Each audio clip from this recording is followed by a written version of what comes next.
Hello students, welcome to Aadi Pathshala. Today we are going to discuss electricity part 3। ठीक है, पहले का जो वीडियो था उसमें कुछ पुरानी चीज़ें डिस्कस हुई थी, जिसमें हम लोगों ने इलेक्ट्रिसिटी की डेफिनेशन पढ़ी थी, चार्जेस को स्टडी किया था। ठीक है, क्या होते हैं। यहाँ पर हम टाइप्स ऑफ इलेक्ट्रिसिटी पढ़ेंगे। ठीक है, यहाँ पर आपको दिख रहा है इलेक्ट्रिसिटी कितने टाइप की होती है, और यहाँ हम इलेक्ट्रिक करंट को भी स्टडी करेंगे। ठीक है, तो बहुत ध्यान से देखना इसको।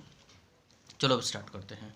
कंडक्टर इंसुलेटर हमारे समझ में आ चुका है, इलेक्ट्रिसिटी की डेफिनेशन क्या है हमारे समझ में आ चुका है, चार्जेस क्या होते हैं, कितने टाइप के होते हैं, क्या प्रॉपर्टी होती है, सारी चीज़ें हमें क्लियर हो चुकी हैं। ठीक, तो फाइनली इलेक्ट्रिसिटी क्या है। इलेक्ट्रिसिटी दो टाइप की होती है, एक होती है स्टैटिक इलेक्ट्रिसिटी, एक होती है करंट इलेक्ट्रिसिटी। ठीक है, स्टैटिक इलेक्ट्रिसिटी क्या है। स्टैटिक इलेक्ट्रिसिटी वो है जब चार्जेस रेस्ट में हो, मतलब रेस्ट में होने का मतलब कि जहाँ है वहीं ना पड़े रहें। ठीक है, किसी भी जगह जा कर के कलेक्ट हो जाएं। ठीक है, अब इसको अगर हम इस फिगर से समझें तो ऐसे होगा कि अभी हमने देखा था पिछले वाले एक्सपेरिमेंट में, जो पीछे कुछ चीज़ें थी, कि जब भी किसी भी सिल्क क्लॉथ से एक ग्लास रॉड को हम रब करते थे, ठीक है, तो वो पॉजिटिवली चार्ज हो जाती थी। मतलब होता क्या था कि इसमें से कुछ इलेक्ट्रॉन्स निकल के इस बॉडी पे चले गए, या इससे कुछ पॉजिटिव चार्ज इस पे आ गया। ठीक है, चार्जेस इस पर आ गए तो वो इसके कॉर्नर पे या किसी भी जगह पे कलेक्ट हो जाते हैं। ठीक है, अब होता क्या है, ये प्रॉपर फ्लो नहीं करा पाते, क्योंकि ये ग्लास रॉड है, और ग्लास क्या होता है, एक इंसुलेटर होता है। ठीक है, आप एक बात हमेशा ध्यान में रखना कि जितने भी इंसुलेटर हैं, जैसे प्लास्टिक है, पेपर है, रबर है, एबोनाइट रॉड है, ग्लास रॉड है, सिल्क क्लोथ है, या इस तरह के जितने भी हैं, ठीक है, ये सब के सब इंसुलेटर स्टैटिक इलेक्ट्रिसिटी को रिप्रेजेंट करते हैं। ठीक है, स्टैटिक इलेक्ट्रिसिटी का फिनोमेना दर्शाते हैं, ये करंट इलेक्ट्रिसिटी नहीं शो कर सकते।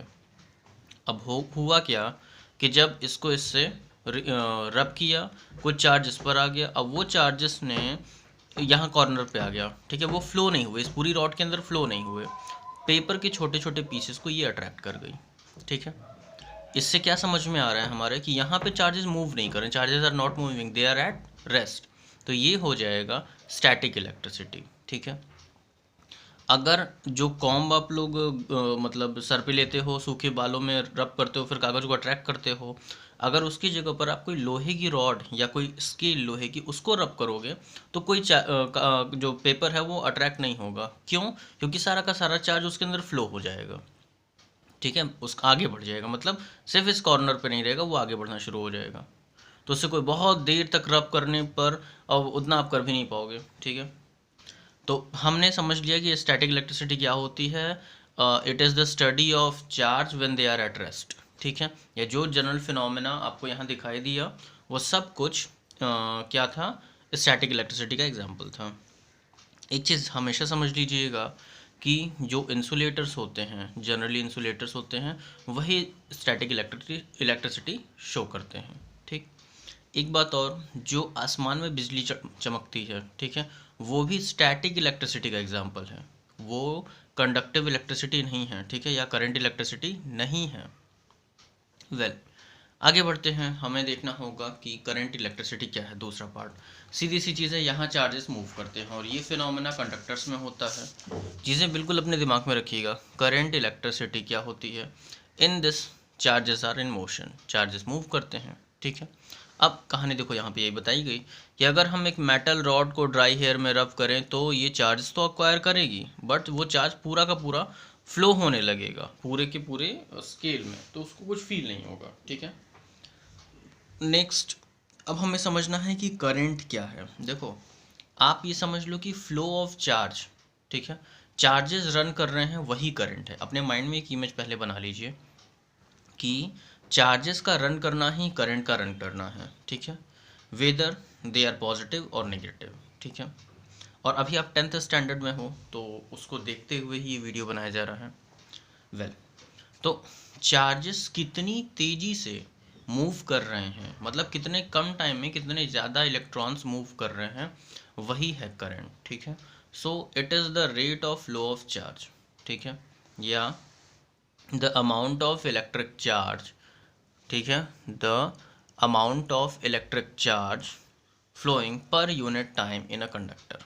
तो इसका फॉर्मूला क्या है, ये सारी चीज़ें छोटी छोटी सी हैं, ठीक है। आप सीधे सीधे बोल सकते हो flow of electron is charge, sorry flow of electron is current, yes flow of electron is current, ठीक। तो हमने यहाँ देखा कि हाँ कैसे रिप्रेजेंट करते हैं चार्ज को, ये जो करंट है उसको हम आई से रिप्रेजेंट करते हैं, स्मॉल आई भी कर सकते हैं, कैपिटल आई भी कर सकते हैं, चार्जेस को स्मॉल क्यू भी, कैपिटल क्यू भी, टी को स्मॉल टी भी, कैपिटल टी भी, ठीक है। Rate of flow of charge पर यूनिट टाइम, मतलब एक सेकंड में कितना चार्ज मूव कर रहा है, ठीक है। Amount of charge upon time, ये चीज़ें यहाँ पर लिखी हुई हैं, ठीक है। इसकी यूनिट क्या होती है, एसआई यूनिट एम्पियर होती है इसकी, ठीक है। देखो आप, इसकी एसआई यूनिट एम्पियर होती है, ठीक है।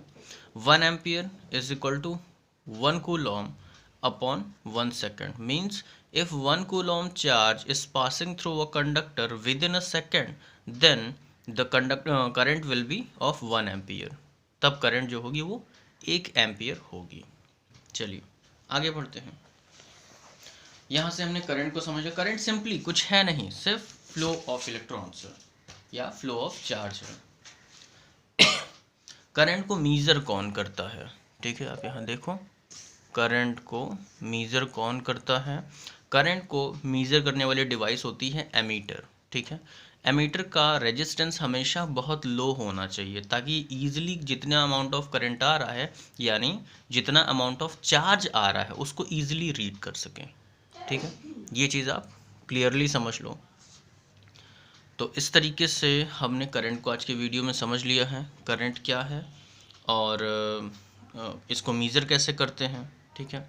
नेक्स्ट जो अगला वीडियो होगा पार्ट 4, उसमें हम पोटेंशियल डिफरेंस को समझेंगे, ठीक है। पोटेंशियल डिफरेंस ही वो कॉज होता है जिसकी वजह से किसी भी बॉडी में इलेक्ट्रॉन्स रन कर पाते हैं, नहीं तो नहीं कर पाते, ठीक है। वेल इसके बाद हम अगले वीडियो में करेंगे। आज का वीडियो हम यहाँ पर एंड करते हैं, ठीक है। एंड प्लीज़ मेरे 85 सब्सक्राइबर्स हो गए हैं, so thanks to all those who are subscribing it, those who are liking it, thanks a lot, ठीक है। चलिए वीडियो एंड करते हैं, थैंक्स।